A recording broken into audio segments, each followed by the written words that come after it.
Los ritos del templo de Osiris del antiguo Egipto pueden haber involucrado procedimientos ceremoniales deliberadamente calculados para inducir una experiencia que era funcionalmente idéntica a las experiencias cercanas a la muerte modernas. De esa manera, los iniciados podían comprobar por sí mismos la enseñanza fundamental de muchas de las escuelas de sabiduría de la antigüedad de que no hay muerte, lo que también representa la convicción casi universal de aquellos que vivencian estas experiencias en los tiempos actuales. Además de explorar los aparentes paralelismos entre estas iniciaciones de Osiris y las ECM, también se discuten ciertas diferencias relevantes.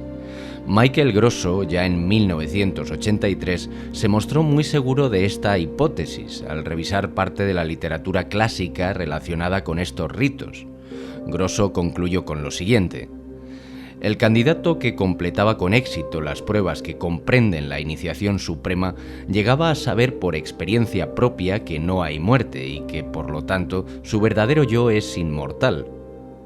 A su vez, Manly P. Hall concretó esta posición de la siguiente forma.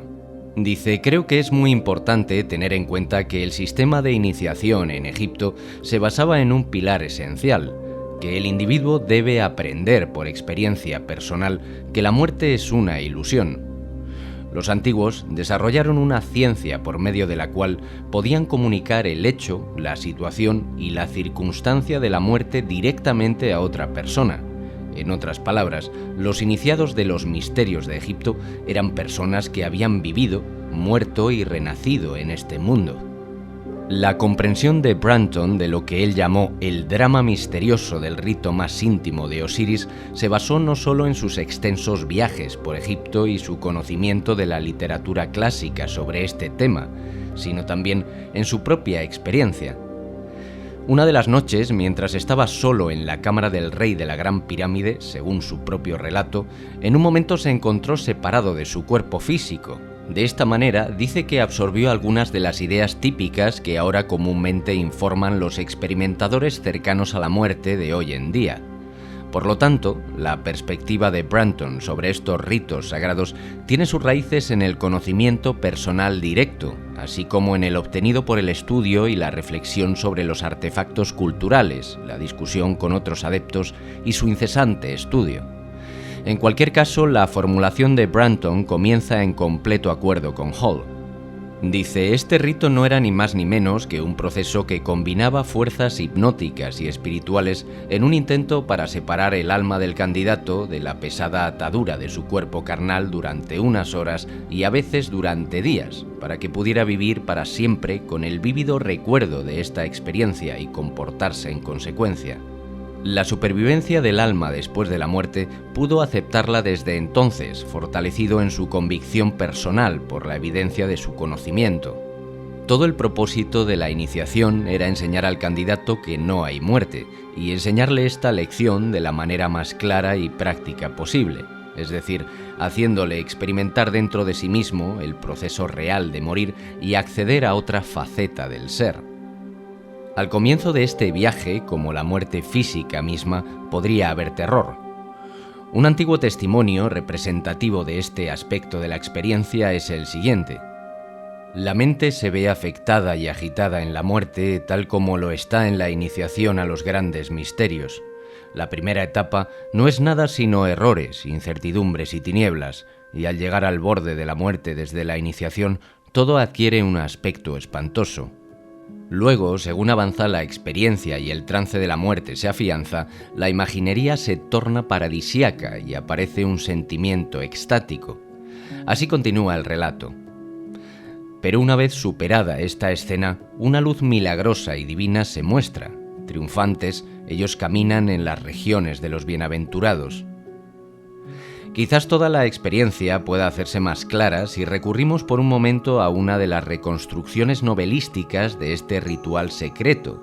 Shure, en 1971, recreó a través de los registros testimoniales históricos del antiguo Egipto la siguiente experiencia. Al anochecer, el sacerdote de Osiris, portando antorchas, acompañó al nuevo adepto a la cripta inferior. En un rincón había un sarcófago de mármol abierto.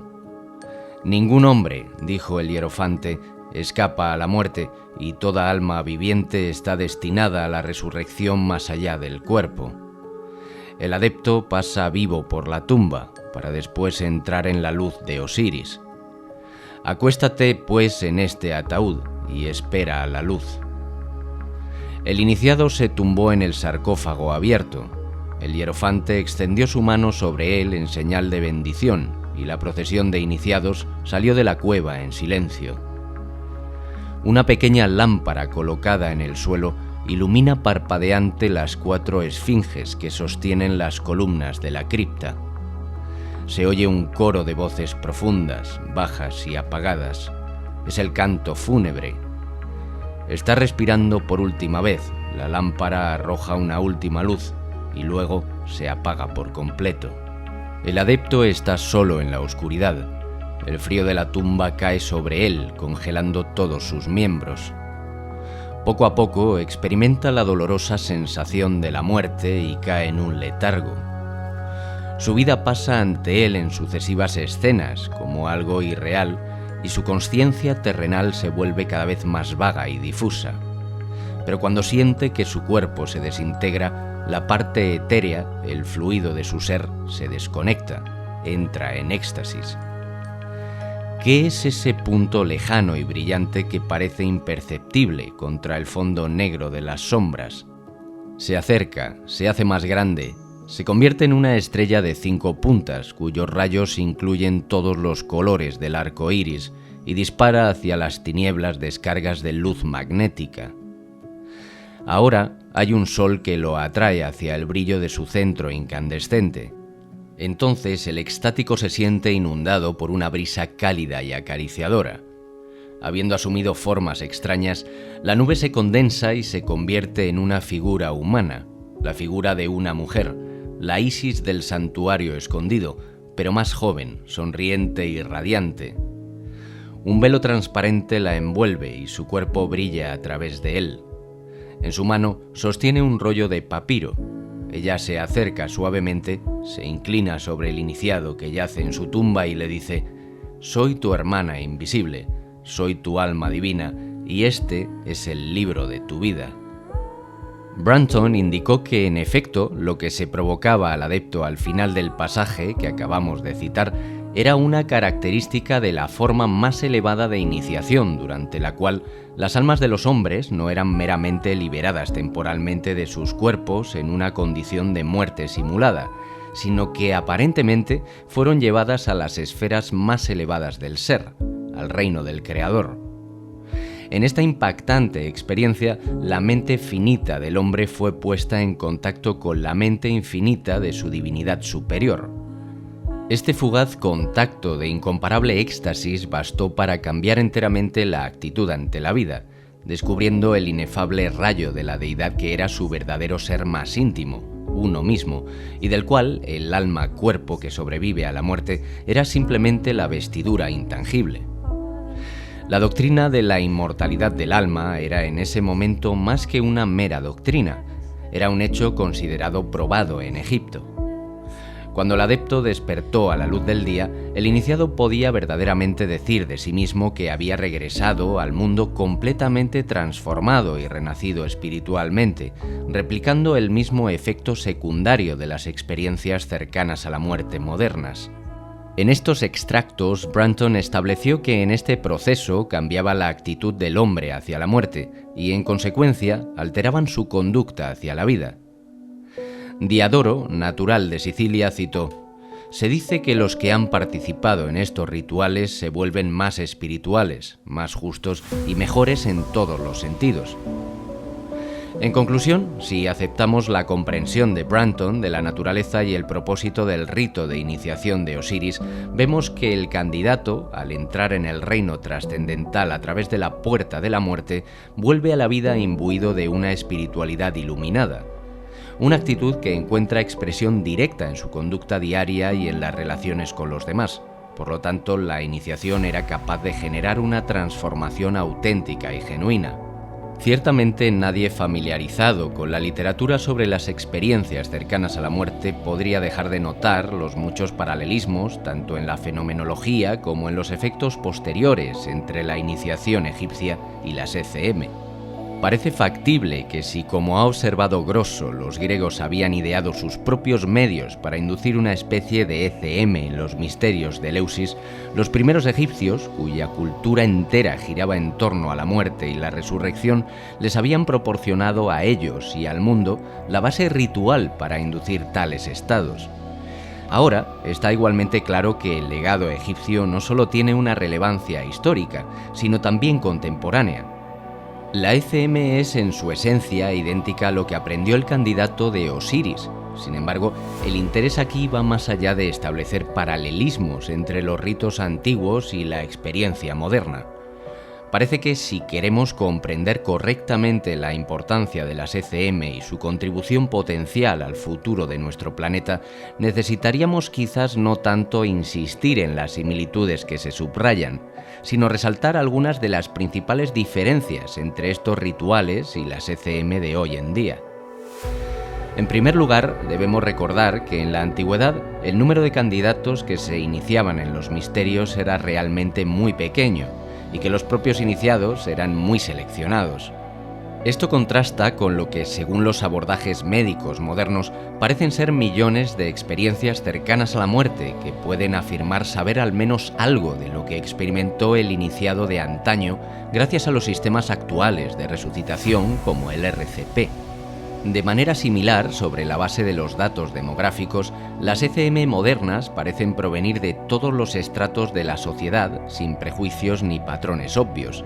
Así que el elitismo de la iniciación egipcia aparentemente ha dado paso al espíritu democrático de nuestra propia era. La ECM es, por así decirlo, una experiencia universal. En segundo lugar, durante el periodo de los misterios de Osiris, el candidato tenía que pasar por muchas pruebas e iniciaciones previas y tenía que purificarse repetidamente antes de que se le permitiera entrar en la más alta iniciación, una iniciación en donde el conocimiento de la inmortalidad y la divinidad esencial de uno se revelaba experiencialmente. En resumen, en el momento de su suprema iniciación, el candidato estaba completamente preparado para ello.